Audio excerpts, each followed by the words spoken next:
નમસ્કાર વિદ્યાર્થી મિત્રો, મારી યુટ્યુબ ચેનલ કોશ ત્રિવેદીમાં આપ સૌનું સ્વાગત છે। આજે આપણે ધોરણ 7 વિષય છે ગુજરાતીનું પ્રથમ સત્રાંત પરીક્ષા લેવાની છે, જેનું સંપૂર્ણ સોલ્યુશન કરવાના છીએ। જો મારો વિડીયો ગમે તો મારા વિડીયોને લાઇક, શેર અને ચેનલને સબસ્ક્રાઇબ કરજો। તો ચાલો આપણે શરૂ કરીએ। પેપરના કુલ ગુણ 80 રહેવાના છે। આગળ પેલો શરૂ કરીએ તો પહેલો પ્રશ્ન છે, કૌંસમાં આપેલ શબ્દોનો ઉપયોગ કરી ખાલી જગ્યા પૂરો। અહીં કૌંસમાં આપણને યોગી, પરમ, સધળા, પૂર્ણ અને મધ્યમ શબ્દો આપ્યા છે। આપણે તેનો ખાલી જગ્યામાં લખવાનો છે, જે કુલ 5 માર્કનો પ્રશ્ન છે। તો અહીં જોઈએ તો અહીં આપ્યું છે, મહાવીર સ્વામીએ પૂર્ણ અહિંસાનું આચરણ કર્યું હતું। મહાવીર સ્વામીએ પૂર્ણ અહિંસાનું આચરણ કર્યું હતું। ગૌતમ બુદ્ધ મધ્યમ માર્ગનો બોધ આપ્યો હતો। ગૌતમ બુદ્ધે મધ્યમ માર્ગનો બોધ આપ્યો હતો। ત્રીજું, યોગી શ્રી કૃષ્ણ સંસારમાં રહીને અલિપ્ત રહ્યા। હજરત મોહમ્મદ પયગંબર રહમ નેકીના પરમ પ્રચારક હતા। સધળા કામો કર્યા છતાંય હંમેશા રહ્યા નિર્લેપી। પછી આગળનો પ્રશ્ન 2 આપેલા વાક્યો કોણ બોલે છે તે જણાવો। 5 માર્કનો પ્રશ્ન છે। 5 માર્કનો પ્રશ્ન છે। પહેલું આપ્યું છે, દાન એવી રીતે કરવું કે કોઈને ખબર ન પડે। આ ભીખા શેઠ બોલે છે। પછી બીજું આપ્યું છે, હું દુનિયામાંથી દૂર ફેંકાઈ ગયો, જે ડોક્ટર બોલે છે।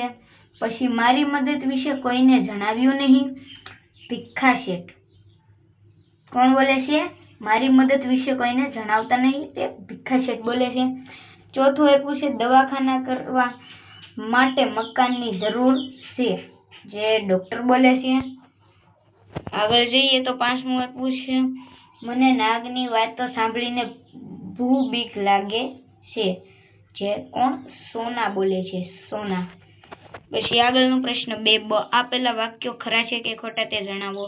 2 માર્કનો પ્રશ્ન છે, કાઠિયાવાડી ગાયનું નામ બોડી પાડેલું, ખરું। અને બીજું, સારા નરસા પ્રસંગે લોકો બોડીનું દૂધ લેવા આવતા, તે ખોટું છે।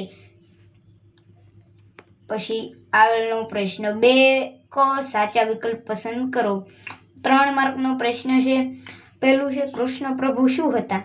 તો તેનો જવાબ છે યોગી, યોગી, તે યોગી હતા। બ છે, ભગવાન, ક રાજા અને ડ મહાવીર, આમાંથી તે યોગી હતા, એટલે યોગી પર ટીક કરવાનું છે।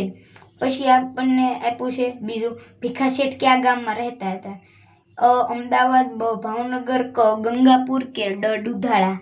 તો તેનો જવાબ છે ક ગંગાપુર, તે ગંગાપુરમાં રહેતા હતા એટલે।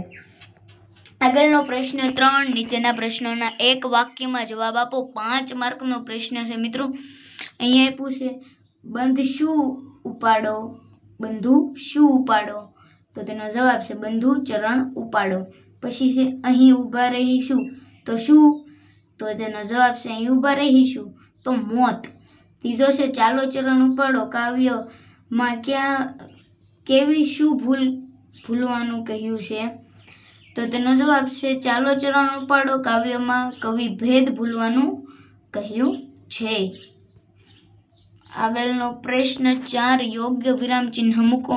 અહીં આપણને એક ફકરો, 10 માર્કનો પ્રશ્ન છે। અહીં આપણને એક ફકરો આપવામાં આવ્યો છે, જેમાં આપણે યોગ્ય વિરામ ચિહ્ન મૂકવાના છે, જે આપણે ફકરો પણ લખી દીધો છે અને વિરામ ચિહ્નો પણ મૂકી દીધા છે, જે તમે વિડીયો પોઝ કરીને લખી નાખજો। ગાય શાંત અને પવિત્ર પ્રાણી છે, જેનું ભારતીય સંસ્કૃતિ અને પરંપરામાં આમાં ઘણો મહત્વ છે। ગ્રામીણ વિસ્તારો માં ગાયને મોટા ભાગે પરિવારો એક ભાગ માનવામાં આવે છે અને તેમની સાથે પ્રેમ અને આદર સાથે વ્યવહાર કરવામાં આવે છે।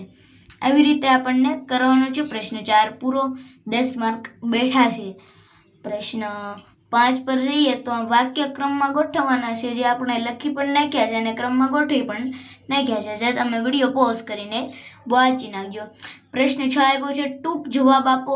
અહીં આપણને 10 માર્કનો પ્રશ્ન આપવામાં આવ્યો છે અને 2 જ પ્રશ્ન છે, ખાલી એક પ્રશ્નના 5 માર્ક છે. અહીં આના ટૂંક જવાબ આપવાના છે.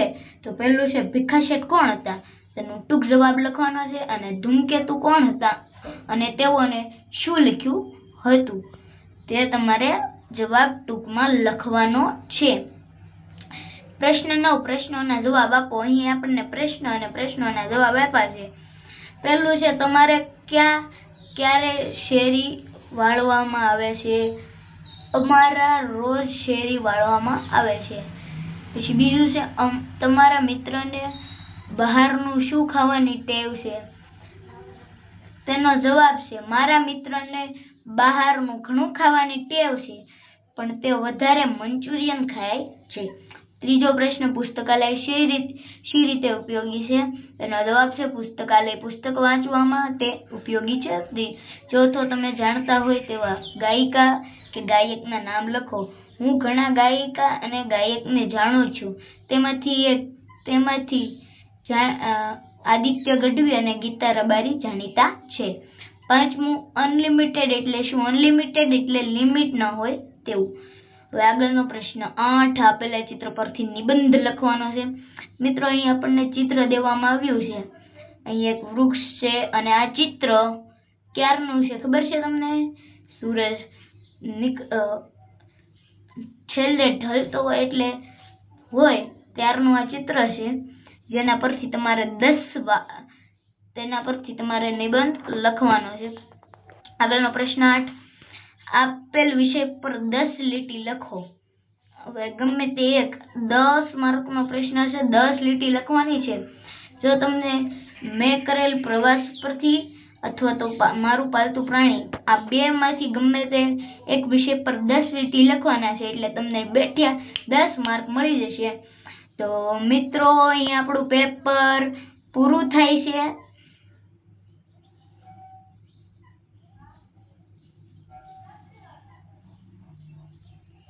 જો વિડીયો ગમે તો વિડીયોને લાઈક, શેર અને સબસ્ક્રાઇબ કરજો. મળ્યા છે બીજા વિડીયોમાં, ત્યાં સુધી તમને ખબર જ છે શું કરવાનું છે, લાઈક અને સબસ્ક્રાઇબ. ચાલો મળીએ છીએ બીજા વિડીયોમાં, ત્યાં સુધી બાય બાય.